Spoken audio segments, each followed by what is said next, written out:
L'idée que l'on ne peut pas être aimé par tout le monde peut sembler contre-intuitive, mais elle est pourtant fondamentale pour accepter les périodes de désamour que vous vivez peut-être actuellement dans votre couple en crise. Cette acceptation est fondée sur plusieurs concepts clés des neurosciences et de la psychologie moderne. Je vous ai bâti cette formation sur les neurosciences, sur la psychologie, non seulement pour moins souffrir pendant la crise de votre conjoint, mais aussi pour trouver des solutions, évidemment, pour continuer à être heureux quand votre conjoint vous a dit je ne t'aime plus, et évidemment pour en faire en sorte ensuite que vous puissiez vous faire réaimer par votre conjoint. Dans la philosophie chinoise, l'acceptation de soi est primordiale. Lao Tzu, par exemple, encourageait à embrasser notre nature imparfaite comme un chemin vers la sagesse. De même, dans les recherches contemporaines en psychologie, comme celle d'Albert Ellis, l'acceptation inconditionnelle de soi est essentielle. Même si votre conjoint ne vous aime pas, vous pouvez encore être heureux et faire revenir votre conjoint et faire changer votre conjoint d'avis. Ellis est le pionnier de la thérapie rationnelle émotive. Il affirmait que se juger soi-même sévèrement est la source de beaucoup de souffrances psychologiques.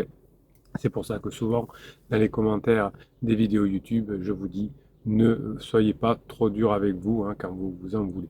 Accepter toutes les facettes de votre personnalité, y compris vos défauts, vont vous permettre de mieux naviguer dans votre relation et d'éviter les pièges, évidemment, de l'anxiété et de la dépression. Accepter que pour l'instant, votre conjoint ne puisse pas vous aimer comme vous le souhaiteriez, eh bien, c'est une étape difficile, mais nécessaire.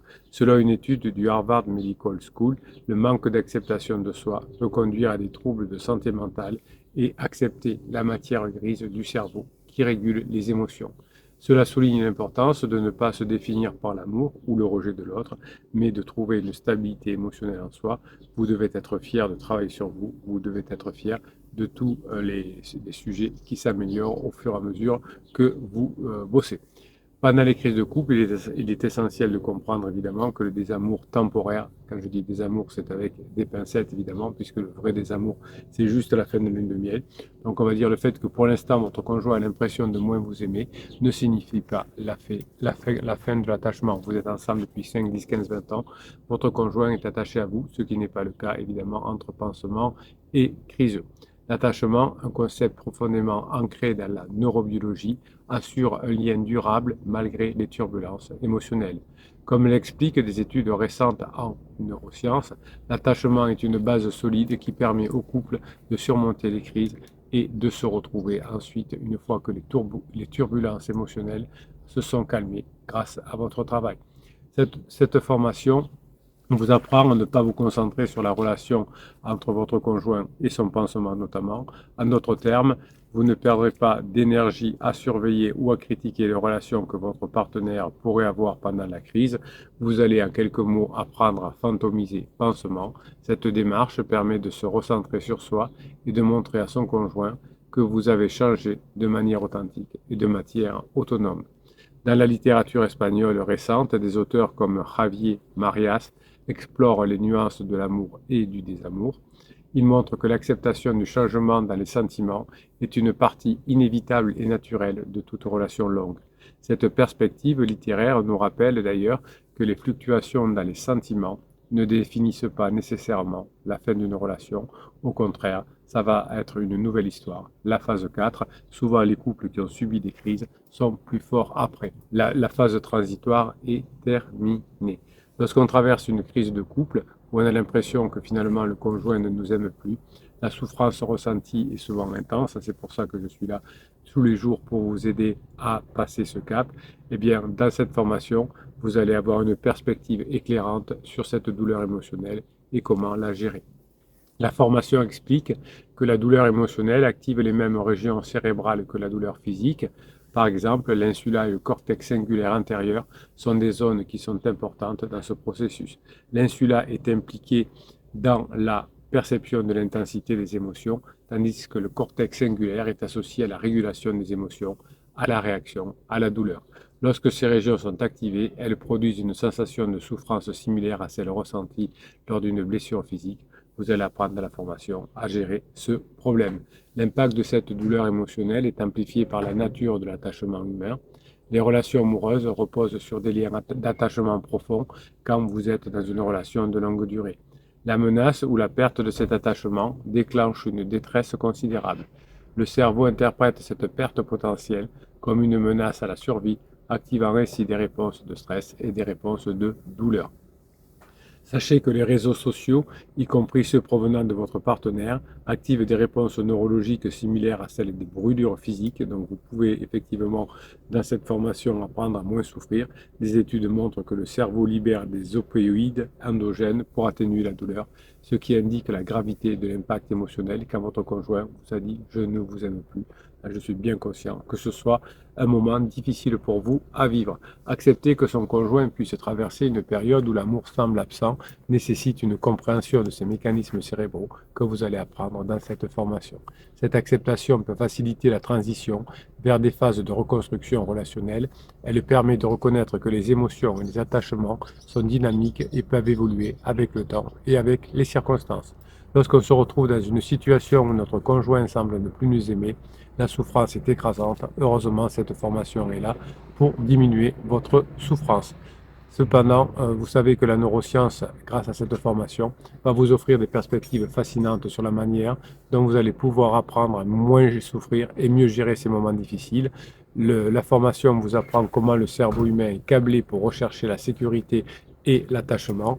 Lorsque votre partenaire exprime un manque d'amour, cela active des circuits neuronaux liés à la menace et au stress. Les neurosciences et la résilience émotionnelle montrent que ces réactions peuvent être modulées grâce à des pratiques spécifiques qui reconfigurent votre réponse au stress. Vous allez l'apprendre dans cette formation, Bruno, on se calme. Donc cette formation va jouer un rôle fondamental dans le processus d'amélioration. Vous allez permettre petit à petit de développer des compétences qui modifient votre manière de percevoir et de réagir aux situations émotionnellement chargées. La recherche de la résilience a montré que des éléments comme la confiance en soi, la planification, la régulation émotionnelle sont essentiels pour surmonter l'adversité. C'est ce que vous allez apprendre, ces compétences-là, vous allez les apprendre dans la formation. Évidemment, ces compétences vont être appliquées directement à la relation de couple pour gérer votre couple. Suivre cette formation va vous fournir des stratégies neuro-informées pour renforcer votre résilience.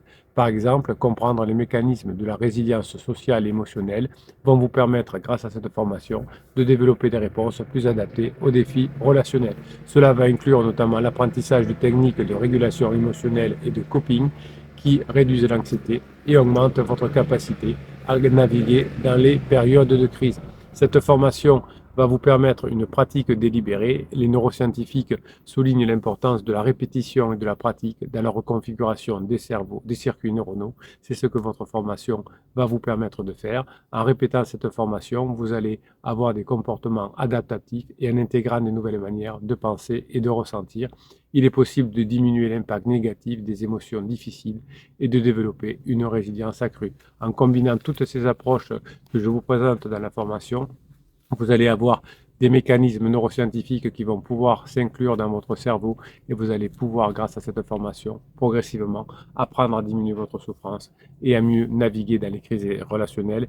Évidemment, vous pourrez aussi appliquer cette formation si votre patron ne vous aime plus, si votre client ne vous aime plus, de façon ponctuelle. La quête de l'approbation de son conjoint, surtout pendant une crise de couple, s'avère souvent infructueuse. Les méthodes traditionnelles échouent généralement car elles reposent sur des attentes irréalistes et des comportements codépendants. Pendant une crise, les émotions sont instables et chercher l'approbation devient un fardeau émotionnel pour vous, mais aussi pour votre conjoint. Plus vous allez essayer de vous rapprocher de façon lourde de votre conjoint, moins vous allez y arriver. Les neurosciences expliquent cette dynamique. Vous allez apprendre que votre cerveau est câblé pour rechercher les validations externes, mais cela va créer une dépendance émotionnelle nuisible. En vous libérant de ce besoin, avec cette formation basée sur les neurosciences et la philosophie, vous allez avoir une approche novatrice pour contourner ce problème.